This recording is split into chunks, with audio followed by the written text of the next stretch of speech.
key is to focus on people and who you've got around your table. I'm always one to invite random people for dinner, and they always look at me like I'm mental. I love a theme, so I do love seeing things on Pinterest or in social media and stuff, and like kind of recreating that. Make sure your sink is empty before guests arrive. I think it's very important for the food to sing. I think sharing is really important. I try really hard to be a minimalist, just not in my blood. It's just not possible. I've tried hard. It's not going to work. I've never experienced it when people just actually after dinner get up and go home. Hello and welcome back to another episode of Tables to Talk About. Today's guest is someone who knows a thing or two about setting a seriously good table. I am joined by Dani Tucker, founder of The Social Kitchen, a curated tableware rental business based in northwest London that helps people elevate their hosting without buying everything new. From beautiful plates and glassware to linens and styling pieces, Dani's created a collection that makes it easy to pull together a table that feels thoughtful, design-led and totally you, whether you're planning a wedding, a dinner party or something in between. We chat all about how she started the business, why more people are turning to rental, and the joy of switching up your table styling without having the storage guilt.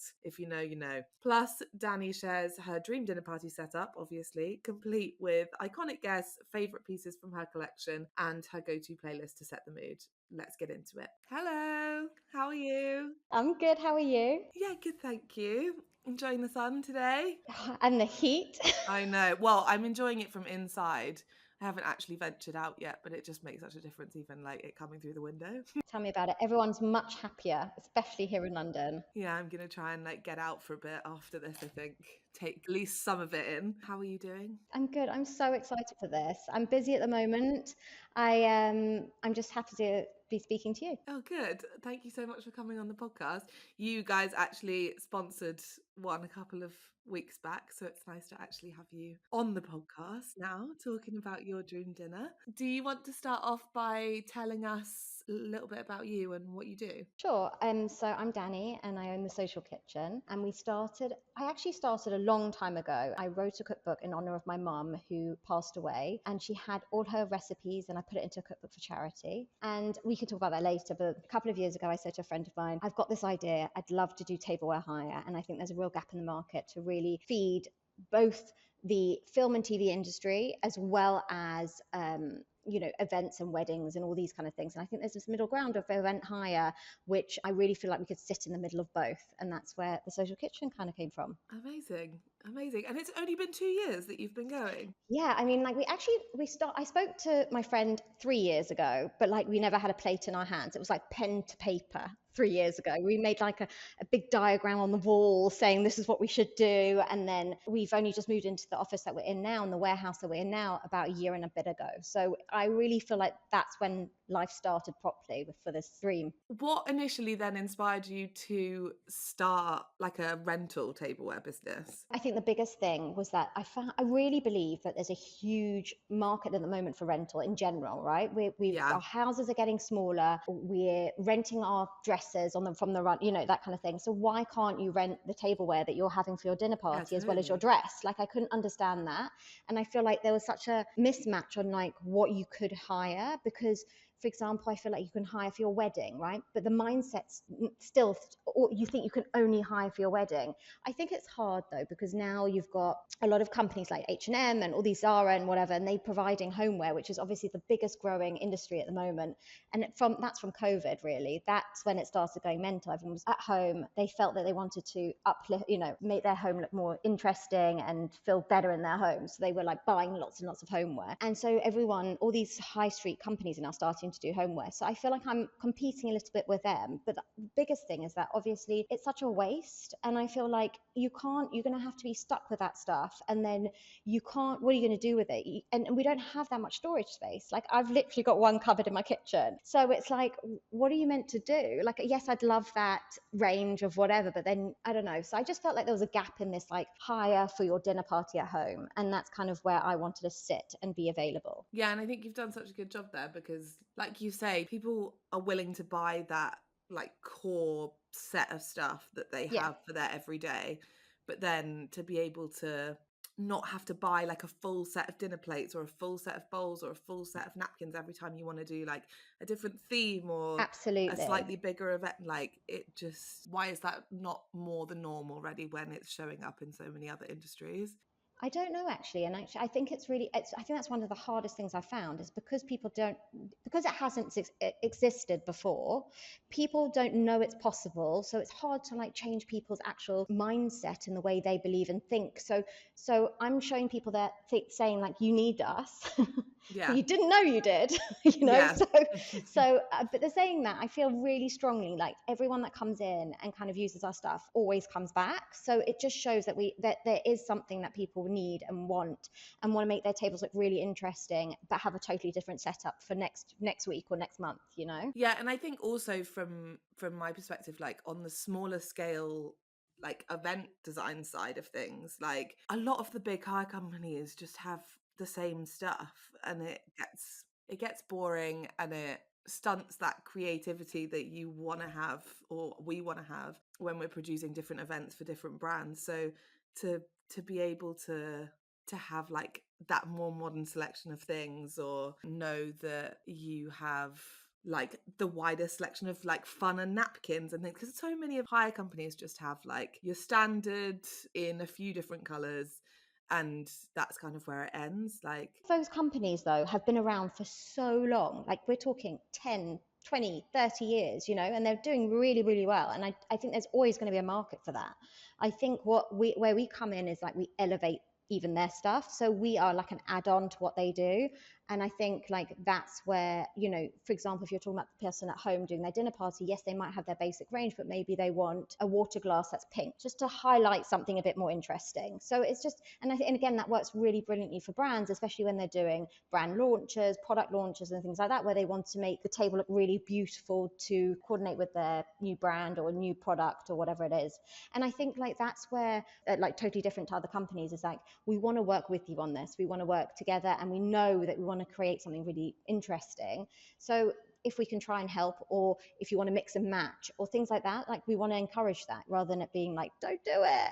So yeah, and like so often I'm telling clients like again and again, like, yeah, we can, like people that want to keep budget down and costs down, like, yeah, we can use a lot of what's already at the venue, or use some of the pieces that you have as a brand already, but like it's those pieces that elevate the table and add that like pop of color, or that like absolutely, pop of personality. that a person who is actually the guest walks away saying, oh my goodness, you know, that was really special. And that's what makes something special. Yeah, and by adding those bits, you don't necessarily notice that you've actually just got like a white plate or a white tablecloth. And it is first impression. So as you walk in, I think that's so important, that that's something interesting to grab your attention. Yeah. In those first days, how, like, where did it start in terms of tableware pieces? How did you source the first? Or did it just like start becoming like an accumulation of stuff? No, it was literally like, I like those. It was a guessing game at the beginning. Like if I think about how we started and how we see things now, it's like chalk and cheese. It really is. Like at the beginning, I was just like, I was so naive, and I kind of was like, let's just get a few plates and we'll just try and rent them out. Like, let's just try it, you know, like, because I was very nervous. And also at the beginning, I ordered like quantities of 60 to 100, right? Because I was like, what am I going to do with these plates if they don't rent out? Like, I'm going to be stuck with all these plates, and I'm like, don't know what I'm doing, you know? And actually what's happened is that served us really well at the beginning because we were just testing the waters. But actually we're now at 600, 700 pieces of an item, and we're still finding our feet with like, is that even enough? Like, which I can't even believe I'm saying that out loud. So it's you know, but at the same time, it's crazy. Like, I can't believe that's how where we've got to already. I would never have thought of beforehand, like, if you want to have a charger plate and you want to have a dinner plate, they both have to sit nicely together, and you have to be able to lift the dinner plate off the charger plate, being able to get your fingers underneath the dinner plate. So there has to be a slight gap. If you don't, you know, the shape of the plates don't fit, then it doesn't work, you know, like things like that you learn the hard way. But like now I'm kind of looking for those details, and obviously no one else would probably notice those unless you're in service, but those are where I think our products stand aside, because we're actually developing our products as well so that they work perfectly for services, making it as easy as possible for both ends. So like the client who buys it or rents it, I mean, and then also for the people, say for example, if it's at a wedding or at an event, make it really easy for the person who's renting it, because we've got those, I love them, my pink boxes, But in actual fact, Just about to mention your pink boxes. I love them so much. Listen, I love them and I think they're really cool and they're obviously a branding gimmick. I get it. But like actually it's really clever for back of house because it means that you know that those pink boxes are for us. 1000%. Exactly. And like it just allows like wait staff or even if it's at your home and you're doing a dinner party, you just know that those boxes are ours. There's no debate on whose they are, right? And the same with our products. Like the more we get in, the more most of our stuff will start having our name on the back. And it's of course it's nice to have my name on it. But in actual fact, it's also really easy to know, well, that's theirs. And that's kind of what I wanted to do. I want to really, I feel like I might be wrong, but I feel a lot of these rental companies are run by men. Yeah, I wouldn't be surprised.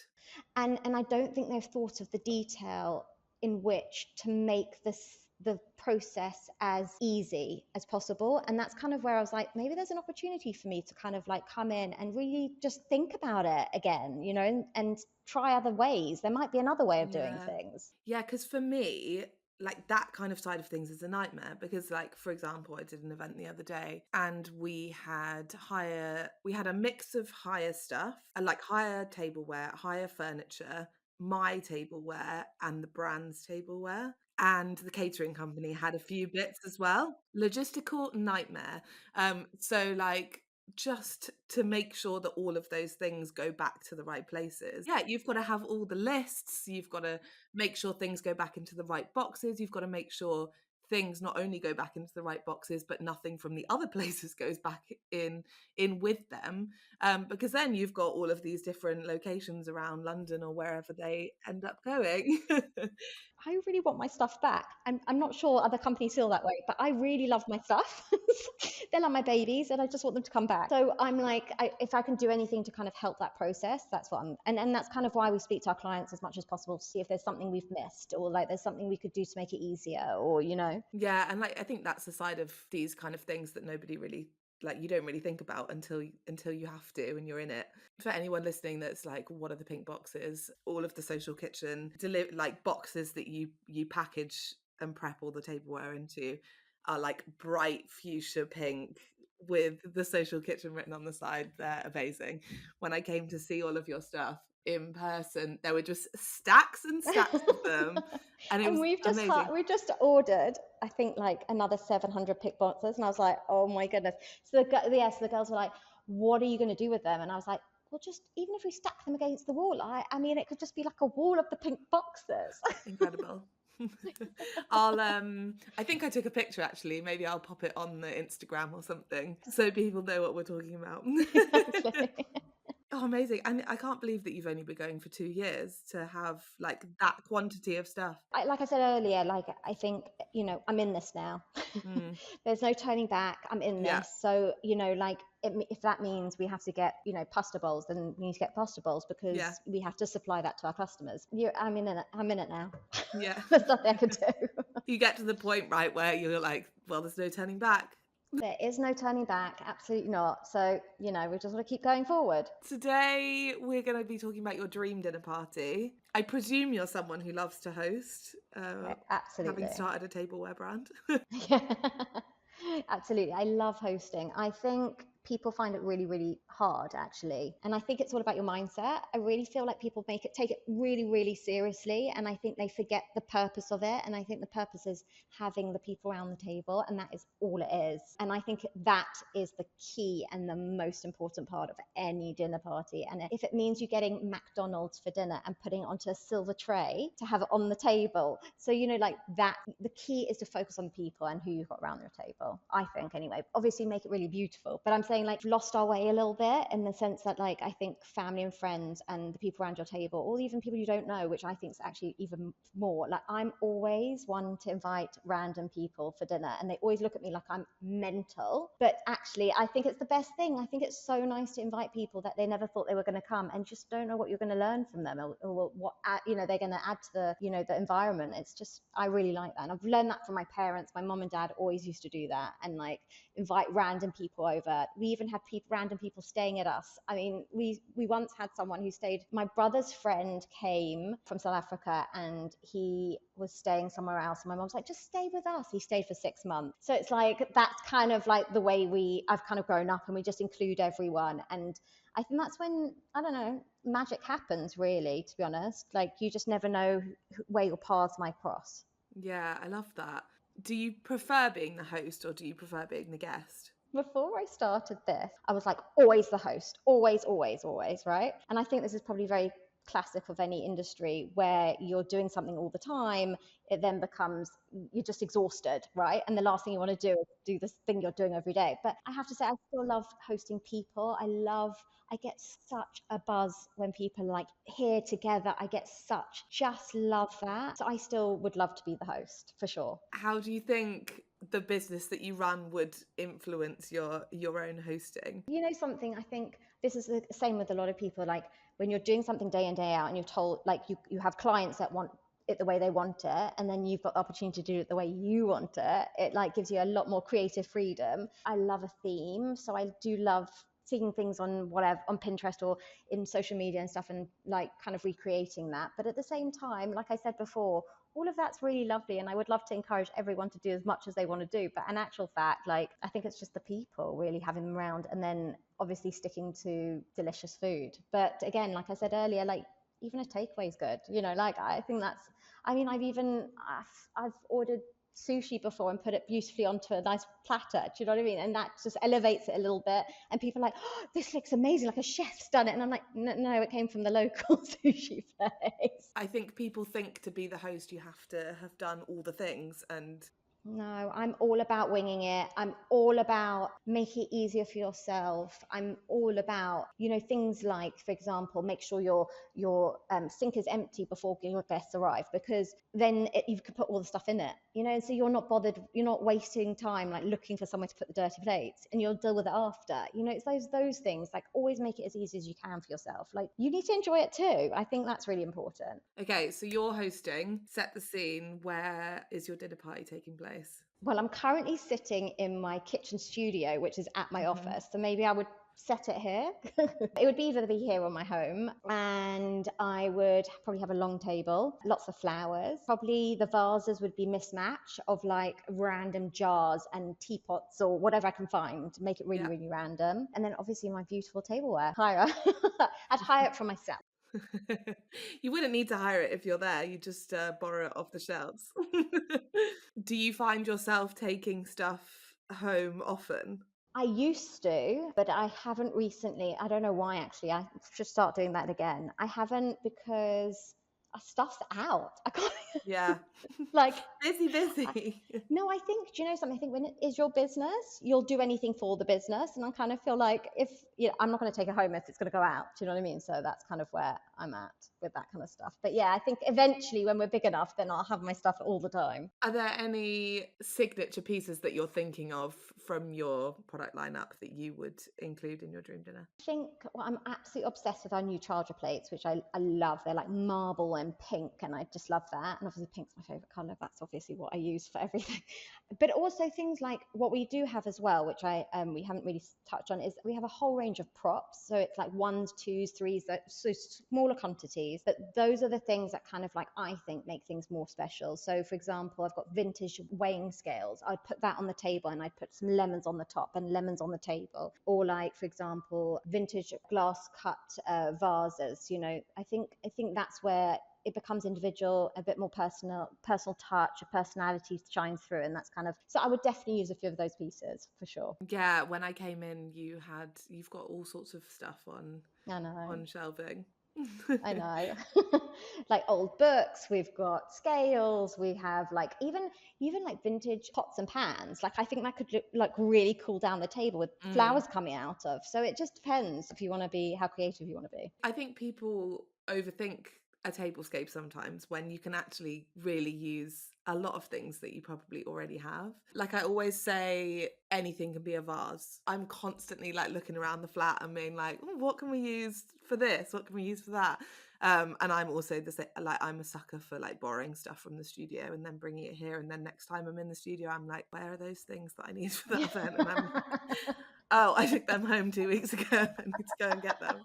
But yeah, I do think like all that knick-knacky stuff that you have in like not necessarily those big quantities, but like 2 or 3 or 9 or 10, and you can just like pull them in and out and like and pair up different things.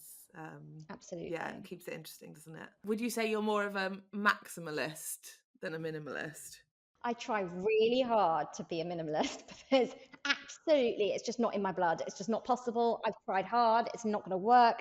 Forget it. So I'm definitely a maximalist. As soon as you said the like scales and all of that, I was like, I think she might be a maximalist. You might want to cut this out, but I heard one of the podcasts where he was like, yeah, I just want a white tablecloth. And I was like, yeah, you could do that, but maybe some flowers, some candles, maybe some, I was like, it depends on what you're doing with the food and what you as a person like prioritize, isn't it? yeah, I definitely believe that, like, obviously now I'm much more in events and I'm thinking of that, but like, I think it's very important for the food to sing on the plate. So I don't want to necessarily distract from that, but I think it all should talk to each other. So for example, I think if there's like pink flowers on the table, maybe there's a pink napkin, and then maybe there's like a pink flower that goes on the food. I don't know, just something like that. The story needs to flow through everything, because it's all about what you visually see and obviously soak in. Yeah, agree. But yeah, if you decide that like tableware is a priority, then you can do something more simple with the food. Or if you're deciding that food is a priority and you need that to be like a big sharing, like everybody digs in kind of meal, then yeah, you do have to pare it back. So yeah, it's always interesting to see what people's different approaches. I think sharing is really important as well. I like that. I like sharing. Yeah, that is one of the things that I always say to clients when we're talking about their table and their budget and what they want to do, because you'd be so surprised at how often they forget that they're going to need room for food down the table. Totally. And that's the caterer's nightmare as well, because they're like, there is just physically not enough space for the plates that you want to do as the sharing plates. Yeah, because then I turn up on the day and the clients told me no information about the food, and then the caterers are like, where is the food going to go? And It's I'm so like, interesting, actually. I feel very strongly about when you're doing smaller numbers, being able to do like sharing dishes, but that's more like home stuff, or maybe like a 20 to 30 people dinner. I think the minute you start going over that, it becomes so difficult in a logistical way, and I think actually it becomes a bit messy as well on the table. So I think I'm all for plated food, or maybe one course is sharing, the rest must be plated. yeah, at bigger events. Definitely, because otherwise I think you underestimate like how much that actually means. And I think also you don't necessarily, like for example, if there's a potato dish in front of you, there won't be over on the left hand side. Do you know what I mean? I just think like that's quite difficult. I love a sharing situation because I'm one of those people that wants to try a bit of everything, and Yeah, same. like I'd rather we all share at a restaurant rather than Oh, me too. Me order too. something and then be jealous of what you've got, you know. But my pet peeve with sharing food is when you don't have what you want in front of you. Yeah, yeah. And like, That lends into what I'm saying. yeah, between like 8 and you don't know necessarily the people at a wedding that are like those people sat next to that thing, and you're like, I just wish they'd pass the potatoes. Or like, I know, and then you've got these big flowers in front of you, and then you can't even speak to the person like over the flowers to say, "Can you pass me the potatoes?" Do you know what I mean? It becomes, or they can't pass the potatoes without knocking over like 5 candle holders in the process.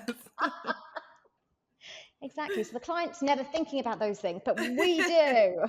Well, that's why they hire us, I guess. Exactly.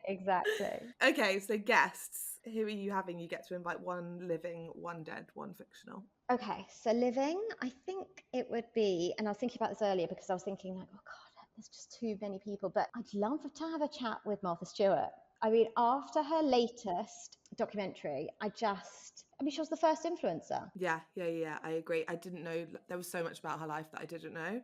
And like, she's such a busybody. Totally. But she did things before anyone else. And it's just like she was totally influencing people like our Instagram does now, but in a totally different way. And I think that she was the first kind of person that was doing that, like showing people what to do. And I think that's really interesting. I found that fascinating. So I definitely think it would be her. It'll never happen. And then Never say never. Maybe she'll hear this episode. you never know. And then I would absolutely love to have my mum who passed away. She wouldn't believe where I'm at today. So I would absolutely dream of being with her. So yeah, that would be, I know. And then, and she's like the real inspiration to what I've done and I've built, and I really, I'd love to experience that with her. Was she quite creative? She was super, super creative. She was a qualified chef. So she was always cooking and working in restaurants and stuff like that, and hotels. That's kind of where I've got all, like, people say to me, oh, can you cook? And I'm like, I'm not a qualified chef by any means, but yes, I can cook, because I've watched my parents every day, all day cooking, and we've always entertained a million times. So I'm like, it's like I could close my eyes and do it, you know? Oh, I'm sure she'd love to see what you're doing now then. I hope so. Maybe she is seeing it, maybe. Yeah, I'm sure. Oh, that would be so nice. Okay, and you're fictional. Okay, so I was thinking about this, right? And I actually messaged my sister before, right? I messaged her and I said to her, what's the film where we saw a scene in the film and she was rolling croissants in her bakery at night with the guy she was interested in? I said, because we were desperate to open the bakery after we watched that movie. And when you were saying like fictional characters, I was like, I don't really read. I'm like very visual. I'm looking through magazines and stuff like that. And I was like, oh, maybe. But then I was thinking maybe movies. And I was thinking like, who fictional character in that respect? I know it's not the same as like having that fictional character at my dinner party, but I was like, that was such a moment where I was like saying to my sister, and this is years ago, and the film's It's Complicated with Meryl Streep, and she said to me straight away, she didn't my sister said it straight away, it's complicated. It was like literally seconds afterwards, she replied straight away, she knew exactly what I was talking about. Yeah, exactly. And we saw that, and I was like, oh my god, we should open a bakery. I'd dream of that. And then like cut to today, I haven't opened a bakery, but it's like very much part of the homely debate, like styling and bringing people together and all of that kind of stuff. So actually there's some sort of crossover in that respect. Was it Meryl Streep's character? Yes, I think it was. I think it was her who was like baking and rolling croissants in the middle of the night and things like that. And I think in a way, it's not necessarily Meryl Streep or like her particular character, but it's like that, I don't know, being so engrossed in your dream and what you love doing. And then it doesn't matter what time of day or night, you can like roll up a croissant. I literally was like drooling. So yeah, so maybe that would have been like the character I would have. Nice. Okay, amazing. Do you think all of the table would get on? What do you think the vibe would be? Oh God, who bloody knows with this kind of but actually saying that, I think that's one of the things that I think that's what I've always spoken about is your role as a host. Like, I think people forget that. And I think it's not necessarily about being entertainment or being like the one who's kind of like showing what to do, but it's about navigating the people who are there and kind of spurring off, like saying to them, oh, Bob, do you know that Laura does flowers? Because Bob's just like, and it's like just sparking off those conversations, saying, oh my God, I really wanted you to meet Sarah, because Sarah does blah blah blah, and I think that's your role as a host. And I think people don't necessarily either have that skill or necessarily think of it. I guess that on a bigger scale, when you get married, or how you're thinking about why you're placing those people next to each other, because like, those people will have something in common, or those people will have something to chat about. Yeah, I think that is so important. It's like making sure that everybody in a group that you're bringing together has something that they can a mutual understanding on something. So we've set the scene, your guests have arrived. What music are you going to be playing in the background? Do you have like songs or artists? I don't, but I'm very much a go-to person to the Spotify playlist for dinner parties. It's usually quite good and mellow and just a bit like it's in the background and it feels a little bit something, just because I don't think it should take over. I feel, so that's kind of what I would suggest. So like find something that's already out there so you can like pop it on and then get on with everything. Yeah, exactly. Yeah, nice. Do you find that when you're hosting, you want to change that as you're going through the dinner party, or you just kind of leave it and see where you get to? Normally that's what happens. I don't really think about it. I kind of get on and everyone's like too distracted. Yeah, nice. So we've set the playlist. We're good to go with everything else. Let's talk about food. what is on the menu? I have like a few go-to recipes that I love doing, and actually they're all in my cookbook actually that I wrote years ago in honor of my mum, called The Social Kitchen, original name.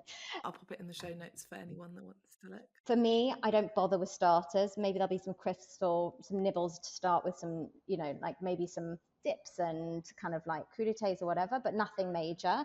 And then for me, I just kind of like, I would do a buffet and I would do a few different salads, because I don't know, I'm a sucker for a good salad with a good dressing.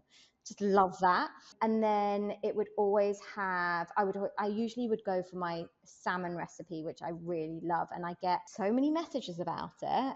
As in like, I get messages on social media even saying like, I use that salmon recipe, I absolutely love it. And I'm like, I mean, I think it's great, but like, like to feel that compelled is so nice. And also to think like my mom left it for me and then it's now someone else is using it. It kind of feels really like amazing. I mean, it's just got soya and some oil and salt and pepper, and it's just very, very simple, and some spring onions, but like it like works, and it's a quick recipe, as in like, it's not like it's hours in the oven, or you have to really think about making the sauce. It's just very, very simple, pretty easy to put together. And then I suppose for dessert, I am a chocolate person. Are you? Yes.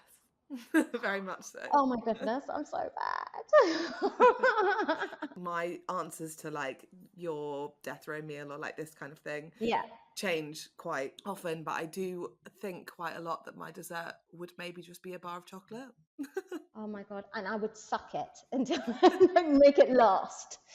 Yeah, I just think like sometimes you can't get better than that, like straight to the sauce. I agree with you.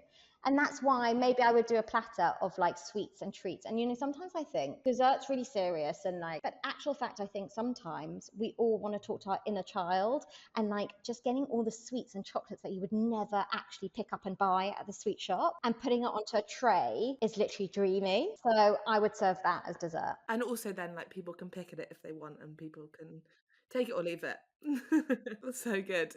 Going back to Maine quickly, you were talking about salads. Do you have like go-to specific ones? What I do is I normally do like, I always make sure there's a green salad, like, so it would be big fluffy lettuces, like butterhead lettuce. So I stick to recipes, like as in like, I kind of like to see what's in these, or like what looks, I'm very into like seeing what looks really delicious. So I think it's really important in the supermarket and stuff, or the greengrocer. I would definitely do a green salad of some sorts, and then I would maybe do like a cabbage salad that is also in my book, that has these noodles that you put on top, and with the dressing it kind of soaks into the noodles. And I remember doing the recipe, the actual book, and the when you write a cookbook you have to have like a recipe writer, and you have to have all these people like testing the recipe to make sure it's exactly right. And I remember that the recipe writer was very much like, I think you've lost the plot, as in like, this can't work. And then she phoned me back after trying it, and she was like she couldn't believe it. Like she could not believe it, because it's instant noodles. It's the ones you get in the packet and you put them on top dry, you crumple them, like crush them over the top, and you put the dressing on top, and it's like everything becomes delicious. So I'd probably definitely do that. And then maybe just like a tomato salad, probably. Yeah, nice. Can't go wrong with a tomato salad. Okay, and drinks? What would you be drinking throughout? I would, or I know something, I'm not necessarily a drinker, so I kind of like wouldn't would actually ask my guests to bring what they want. Yeah, fair. I mean, I stick to South African wines, and I just keep it simple. There's no harm in asking people to bring what they want. I know, exactly. Easier, instead of bringing me a gift, just to, bring yourself one. Perfect. I like when people bring a wine and then they're like, we should open it. Yes. That actually reminds me. So growing up, my parents were both chefs, right? So they would always cook and all that kind of stuff. We'd host mostly, it would always be at us, right? If on the odd occasion they'd be invited out, they would 100%, no question asked, adamant that they must bring a dish, right? And I was always like, but why, Mum? Like, let them cook for you. Like, that's ridiculous. She says, no, I have to make sure there's a dish that we will enjoy. That's so funny. I know. That's like a new level of hosting, isn't it? Exactly. Like actually hosting at someone else. Yeah. Making yourself part host even when you're going to dinner. Okay, and entertainment. Are you an entertainment kind of person? Not really, as in like it depends, right? Like if it's just at home and it's a gathering, or if it's just people around, then I'm good with that. Like we don't need entertainment, right?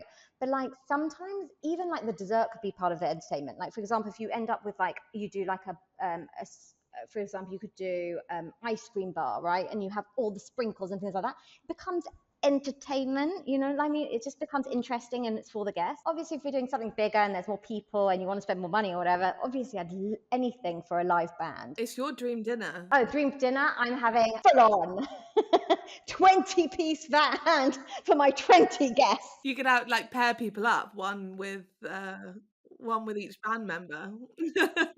Yeah, go big. This is your money is no object.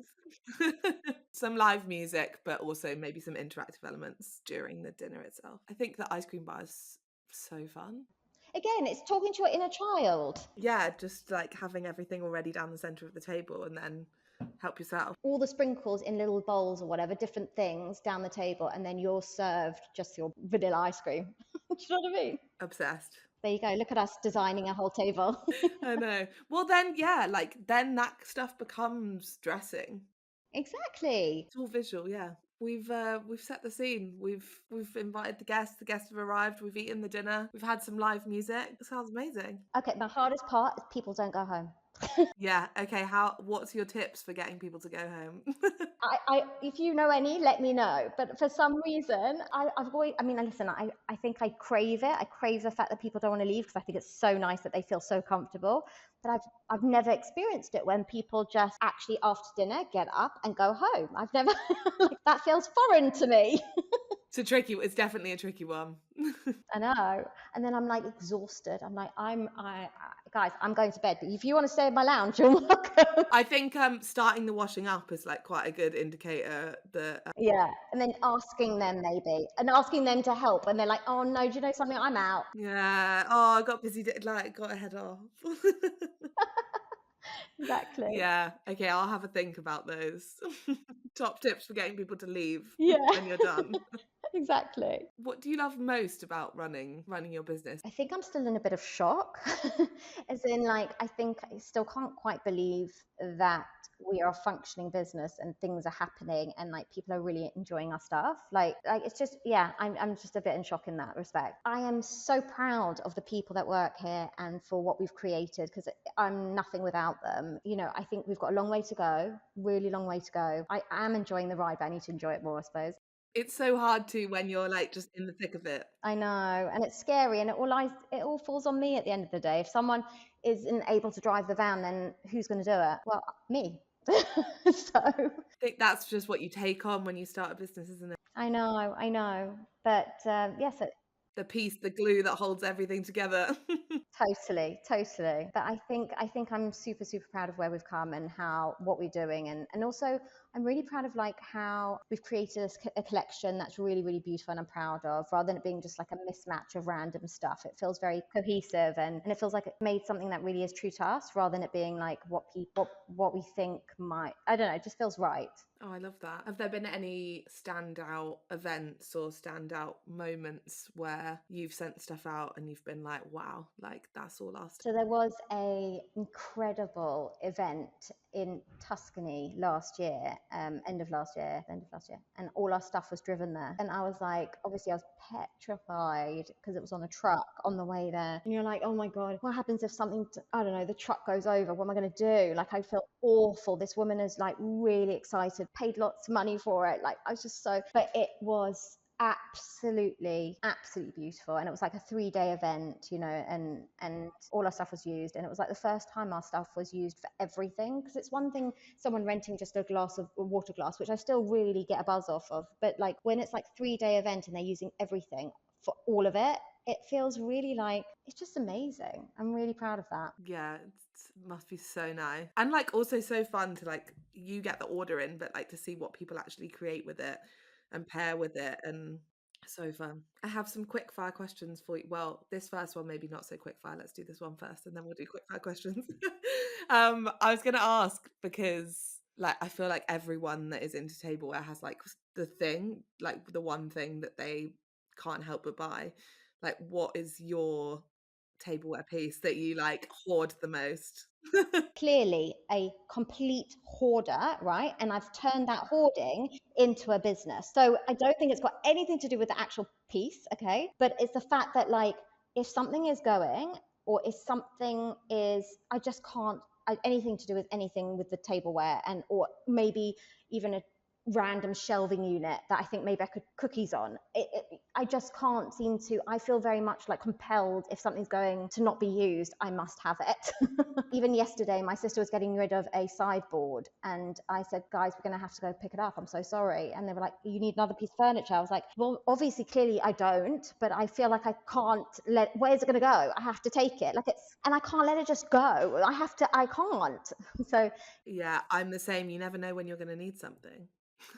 That's why my studio keeps getting bigger and bigger, because I can't let things go.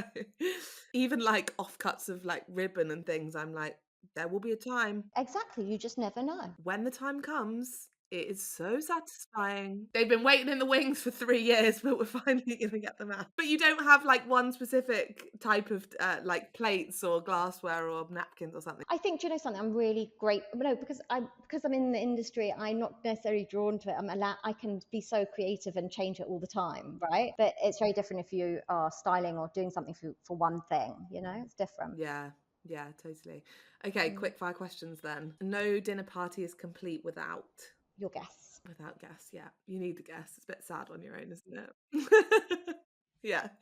Go to hangover meal. I don't want to admit it, McDonald's. Yeah, fair. And I don't know if anyone's ever said that on the podcast before. Probably not, but they probably said, like, yes, I like a muffin that's on a bed of cress. They're liars. Exactly. Favorite condiment? My favorite thing is chips, but with salad dressing. I just love salad dressing. Like I have it, I actually have it on my desk. So yeah, that would be my condiment. What's your salad dressing of choice? Oh, okay. At the moment, it is, okay, so it's a Newman's, it's called Newman's Own, right? But it's the French one, okay? Not Italian, it's the French. Okay. Top 3 herbs and spices. I think flaky salt is the best. Really do. I think it's underestimated. I use it on everything.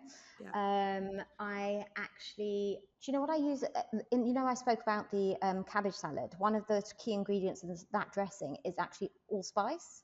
Yes, allspice. You know when you say something out loud and you haven't said it for a while, it sounds weird. Yes, allspice, which is actually really quite amazing. So I always have that in my cupboard. I think those are the main random stuff. But obviously a good olive oil is always a key thing to have. And then balsamic glaze I like to have as well. Tea or coffee? Instant rubbish coffee. I've really gone for the theme of like basic, simple, whatever's easiest to grab this entire episode of your podcast. Sweet or savoury? Sweet, all the way. Favourite crisp? I like squares, the salt and vinegar squares. Niche, but I like it. Okay, and last one, if you could only eat one country's cuisine for the rest of your life, what would it be? I don't really know, because I don't even think there's a cuisine that I'm obsessed with. Do you know what I mean? I feel like I like the lettuce from France. I like you know what I mean? Like, so I don't know if I can answer that one. Favourite cookbook? So my family was South African, and one of the things they used to do in South Africa a lot growing up, well, didn't grow up there, I grew up here, but they had, all the schools used to do cookbooks. So all the mothers would give a recipe in, and they'd then put it into a ring-bound kind of like recipe book, right? And I swear to God, some of those have the best recipes because they're just basic, and they're like someone, who's been making it over and over and over and over again, and it's like been tried and tested a million times, and they can do it with their eyes closed, and they kind of like. So maybe those I would say recommend. I love that. Yeah. We also have one from when I was at school where we all used to, like when you said ring bound, I was like, it's ring bound as well. Everyone had to like draw a picture of themselves and then had a recipe next to there. And it was when like you draw a picture of yourself and it was like round head, stick body. like you used to put on tea towels. Yes. I feel like they should come back. I really do. I'm sure parents don't want that though, because it's just more work for them. Yeah, probably. Or maybe they still do that. I don't know. Somebody let us know. Yeah, tell us. Oh, well, thank you. This has been so fun. I know. Thank you Thank so you much so for coming on the much. podcast. No, it's my Do you pleasure. want to let people know where they can find you in the Social Kitchen if they don't follow you already or they want to hire some of your beautiful pieces? Check us out on Instagram, and obviously we've got our warehouse. If you ever want to come and have a look at our stuff, just book in an appointment with us. But of course, everything's on our website, socialkitchen.org. I'd love for you to all look. Amazing. Thank you so much. Thank you. We can chat anytime. I'll take you up on that. Thanks so much for listening to this episode of Tables to Talk About. If you liked it, I'd love if you'd hit subscribe and left us a little review. It really helps people find us and means I can keep lining up dreamy guests to chat all things dinner parties. If we've got you in the mood to host, you can find all the playful tableware and styling bits you need over at Studio Dine, Studio Dine store, and Tables to Talk About. And we've just launched a Substack. It's where I'm sharing all the juicy behind the scenes bits, exclusive extras from the pod, hosting tips, recipes, mood boards, restaurant recommendations, the works. Basically a little peek behind the curtain. Head to the link in the show notes to subscribe and come and hang out with us there too. See you next time.